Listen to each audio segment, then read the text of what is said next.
Yo yo yo! Salut les turfeuses, salut les turfeurs, bienvenue pour un nouveau pronostic de Benoît Requin. Ok, place au pronostic du quintet du mercredi 27 décembre, direction Cagnes-sur-Mer pour le prix de la Bourgogne. 4000 mètres, 14 partants en réunion, une course 4, indice de confiance 1 sur 5. Petit retour sur le quintet du lundi 25 décembre. Dans mon pronostic, je vous ai donné le tiercé dans l'ordre en 4 chevaux, le multi en 4, le quartet en 4 et le quintet en 7 chevaux. Ça fait plaisir, c'était un agréable lundi. Pareil pour les VIP, on s'est fait plaisir ce lundi. Il y a des résultats. On continue comme ça. Alors, cette vidéo, je la tourne avant l'arrivée du quintet de ce mardi et je reviendrai dessus demain. Ok, c'est parti, on commence le pronostic et on commence avec le numéro 1. Tonnerre de Dieu, et on n'aura pas les commentaires de l'entraîneur, c'est Yannick Foin qui est parti pêcher avec toute l'équipe, là. Il est parti pêcher avec Madame Butal, Sylvain Déez, donc voilà, amusez-vous bien. Alors, ce numéro 1, c'est lui mon gros regret, et c'est lui mon cheval de complément en cas de non partant, attention, possible cassage en vue. On passe au numéro 2, Fox Challenger, et on écoute Mathieu Pitard. Fox Challenger a bien couru dernièrement dans un bon lot, on l'a monté en le respectant. Il est bien et devrait bien se comporter. Ok, merci Mathieu. Alors ce numéro 2, lui, je ne l'ai pas retenu non plus, par contre il est en plein milieu de ma petite liste des possibles troubles faits, méfiance.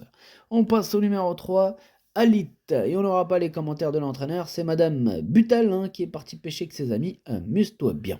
Alors, ce numéro 3, il me plaît bien, je l'ai gardé, je l'ai mis 5e.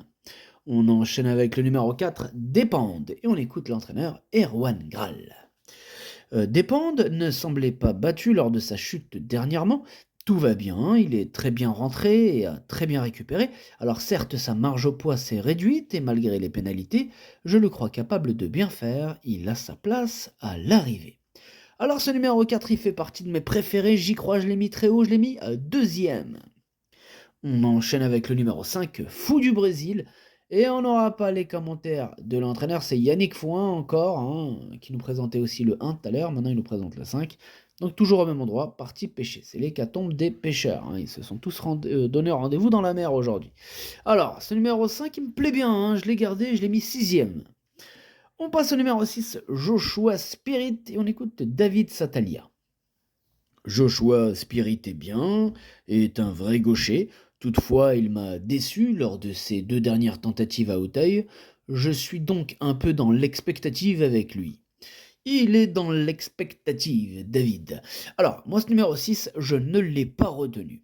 On passe au numéro 7, Capi Vari, et on écoute Michael Serra. Capivari est sous ma responsabilité depuis peu et je le découvre au fil des jours, mais il est bien connu des turfistes. Dernièrement, il s'est très bien défendu et demeure incontournable à cette valeur dans un handicap. Je suis d'accord avec Michael Serror, ce numéro 7 me plaît bien, mais je l'ai gardé pardon, plutôt en bout de combinaison. On passe au numéro 8, Fred, et on n'aura pas les commentaires de l'entraîneur, c'est Sylvain Déez qui est parti pêcher avec ses amis. Amuse-toi bien.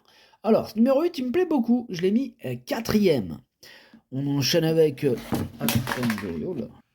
Je disais avec le numéro 9. Le numéro 9, c'est Volkov Gélois et on écoute Joseph Van JR. Volkov Gélois a été pris de vitesse durant toute la course dans un tout petit lot. Il est bien, mais ne pourra pas avoir de décharge comme c'est le quintet. Cela me paraît compliqué. Eh bien, moi, ça me paraît pas compliqué pour ce numéro 9. Je pense qu'il peut créer la surprise. Je l'ai gardé, mais en toute fin de combinaison. On passe au numéro 10, Henri Gilles, et on écoute Thierry Pochet. Henri Gilles a très mal couru en dernier lieu après une bonne rentrée. Alors certes, c'était un bon lot, mais je ne comprends pas trop. C'était un peu pour l'avancer pour ce handicap, mais je n'ai pas vu grand-chose. Il a l'air bien, mais du coup, cela va être compliqué. Ouais, je suis d'accord avec lui. Moi, je l'ai pas retenu ce numéro 10, mais il est quand même à l'arrière de ma petite liste des possibles troubles faits. On passe au numéro 11, Château Yogourt, et on écoute Jean-Raymond Breton. Château Yogourt avait un petit souci dans le dos qu'on a apparemment réglé. Il devrait être plus régulier dans ses sauts par rapport à ses 2 premières sorties du meeting et pouvoir utiliser sa pointe de vitesse pour finir. Il est dans sa catégorie, je vous conseille de ne pas l'enlever des 5 premiers. Oula, vous entendez Jean-Raymond Breton? il nous conseille de ne pas l'enlever des 5 premiers. Il y croit, hein, il est super chaud. Bon, j'ai osé le retirer, mais c'est lui le chef et le capitaine, hein, de ma petite liste des possibles casseurs de tickets repérés. On passe au numéro 12, Normande, et on écoute Michael Serreur. Normande ne nous apporte que des satisfactions. Cette fois, elle va retrouver Cagnes-sur-Mer, un tracé qu'elle connaît, en pleine forme et compétitive à cette nouvelle valeur. J'en attends logiquement une belle performance. Eh bien, moi ce numéro 12 fait partie de mes préférés. Je l'ai mis très haut, je l'ai mis troisième. On passe au numéro 13, Best Bowl, et on écoute Mathieu Pitard. Best Bowl vient de montrer sa forme à 2 reprises, hein, et possède une très bonne chance. Ce numéro 13, c'est tout simplement lui mon préféré, je l'ai bien sûr installé en tête. Et on termine avec le numéro 14, Zinoa, et on écoute Michael Serror. Zinoa s'adapte et fait toujours de son mieux. Mercredi, elle sera munie d'œillères classiques pour la circonstance, hein, pour essayer d'apporter une chose en plus, hein, pour cet événement. J'espère l'avoir terminé à l'arrivée, elle en a les moyens. Elle en a les moyens. Il est ouvert ce quintet, hein. Ça peut partir dans tous les sens, là, pareil comme la veille. Ce numéro 14, c'est un regret. C'est mon deuxième cheval de complément en cas de non partant. Attention. Le pronostic, ça donne 13, 4, 12, 8, 3, 5, 7, 9. Merci d'avoir suivi cette vidéo. N'hésitez pas à mettre un pouce bleu si la vidéo vous a plu. Pour accéder à tous mes tickets pour la course du quintet, rendez-vous directement en description de la vidéo. À jouer avec modération. Bonne chance. Chopez-le moi. Ciao.